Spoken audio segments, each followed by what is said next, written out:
Patriots fans, tomorrow is the day. It is the NFL draft, and we know Patriots have the 4th overall pick. Who the heck are they going to pick? I think it's very likely. We're about to talk about that in a minute. And another big question is, are the Patriots going to trade in? Mike Vrabel fireworks, exciting first year. Who the heck knows? Let's talk about it. My name is Aaron. Daily content, Patriots content. Don't miss out. Especially tomorrow, we are going live during the draft. So when I post that, do not forget to click that notification so you do not miss out. We'll have a good time. We'll watch the draft. We'll have some laughs. Hopefully no cries. And it'll be great. So do that as well. Hit the like button and then comment below. So I found this awesome graphic on Twitter.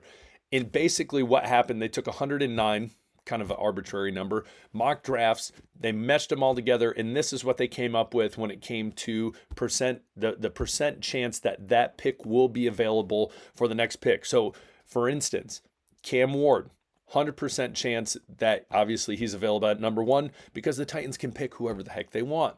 Now, for the Browns at number 2, there's a 3% chance that he's still going to be there based on all these mock drafts. Now, is this tried and true? No, but I think it's a fun thing. So we're going to talk about this briefly, and we're also going to jump down the list and look at some guys, potentially the Patriots, if they really wanted to get exciting, make things a little interesting, trade back into the first round and get 2 picks. That would be exciting for the Patriots, depending on, again, who it is. So if you look down at the list for the Patriots, 99% chance Will Campbell will be there. Abdul Carter, 12%. Travis Hunter, 2%. There's a ton of speculation that he is going to the Browns. That almost seems inevitable at the moment. And then Cam Ward, tried and true, number 1.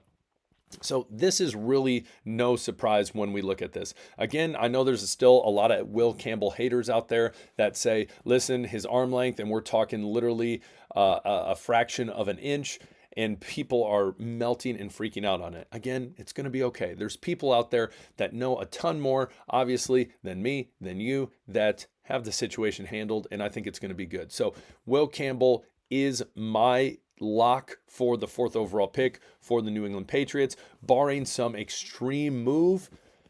Again, the narrative from all the mock drafts that have been put out have been Will Campbell, Will Campbell, Will Campbell.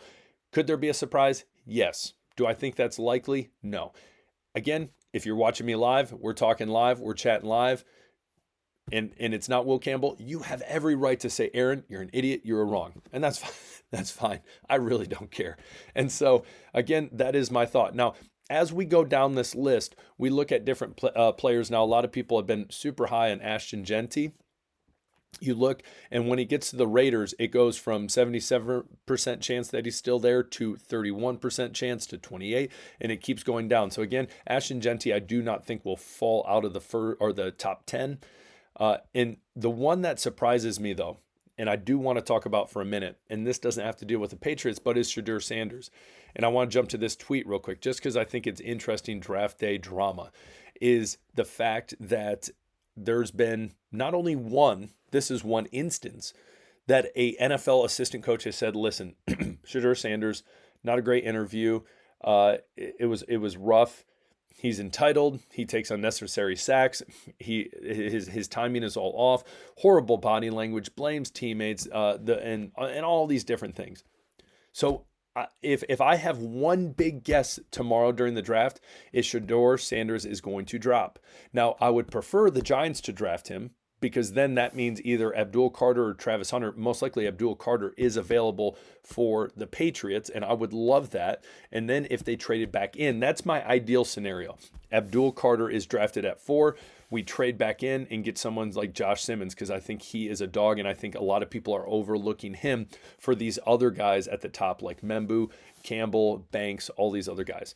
So again, it's interesting to see that, and I think we're going to have one of those drops, such as Malik Willis, if you remember that years ago, or Will Levis, or one of those different guys who dropped exponentially. Or even a Geno Smith. Remember, Geno Smith was awkwardly sitting there in the draft room, literally in the second round, and you're just like, this is extremely awkward.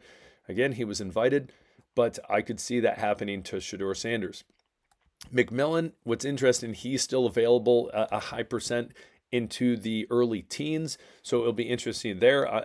Remember, we talked about that it was a huge possibility he shoots up the list. And I feel like there was a time he went and then it went kind of back down. So we will see moving forward there. But when we jump down here, so we look at, let's say, the Steelers 21st, Chargers 22nd, 23rd with the Packers.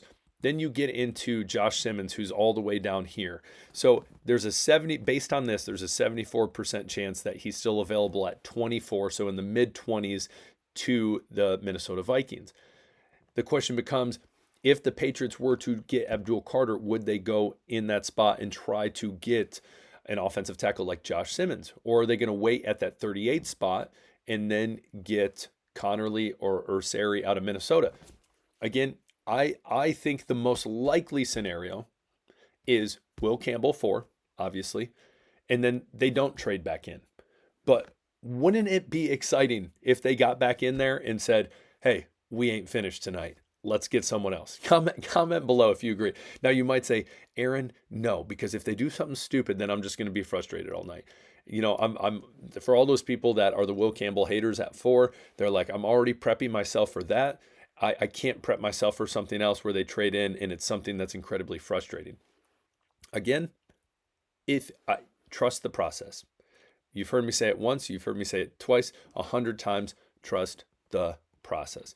So it will be incredibly interesting to see. On this list, there will be people that drop out of the first round and end up in the second round. That could be someone like a Josh Simmons, but I doubt that. I actually think Josh Simmons is going to go high teens, would be my guess. So you know for a fact that Elliott Wolf, Ryan Cowden, Mike Vrabel, this whole organization is going to be calling around. It is not a day of just sitting around doing nothing. They are trying to wheel and deal and get the best players available for this franchise. And based on their list, and it'll be interesting to see as this list comes out, what players were high on their list. And you know for a fact if they get Will Campbell, they're going to say, well, Will Campbell was the number 1 on our list, because usually that's what they do for PR stuff and whatever. So again, I think that will be the most likely scenario is Will Campbell. At that 38 spot, I think that you see someone, potentially an edge rusher, or it depends on who drops out of the first round and potentially still lands at 38. Remember, the Detroit Lions got an absolute gem in Brian Branch at a safety position, who a lot of people thought, listen, he's going to be taken in the 20s in the draft. He fell all the way to the second round, and now he's absolutely balling out for the Detroit Lions. So the question becomes, do the Patriots get a gem like that tomorrow? So I think that is a potential storyline at the end of the first round. Are the Patriots going to be willing to trade in, or are they going to be patient and let someone drop to them at 38? Again, more likely is the latter, of being able to just wait for someone to come to you at 38. Other questions on the first round: what are going to be the surprises? We know, listen, there's going to be a trade. Someone is going to trade up. But the question becomes, who is going to trade up? Who knows? Is it for a quarterback? Again, I don't think that is likely. I think, again, Shadur Sanders is going to drop. Is Jackson Dart, is it out of Ole Miss? Is he possible to be drafted in the first round? I think that is that is also likely, depending on the situation and where it's at. If not, I think he's an early second day. But we will see. So comment below. Tell me, but last episode before the draft, tell me your thoughts. Who do you think, even if it's Will Campbell, I don't care, comment below. Who do you think the Patriots will be drafting at number 4? And if they don't, give me a bold prediction. Give me your bold prediction right now in the comments. What do you think is going to happen in the first round of the draft? Whether that has to do with the Patriots or not. Listen, even though it is not football, in the sense of we are watching a game being played, it is one of my favorite times of the year. So get excited. Don't miss me live. Check that out. And I will tell you this before I leave. Running back will be drafted at some point. Kicker will be drafted at some point for the Patriots. Wide receiver, edge rusher, linebacker. All 5 of those positions will be drafted at some point. Obviously not first round. People don't go crazy. Kicker in the first round, Ben Sauls out of the University of Pittsburgh is being selected by the New England Patriots. Please, God, no. So anyways, comment below. Bold draft predictions. Don't miss me live. You guys rock. Will Campbell going number 4. That's my guess. Meet me live. We'll talk later. Peace.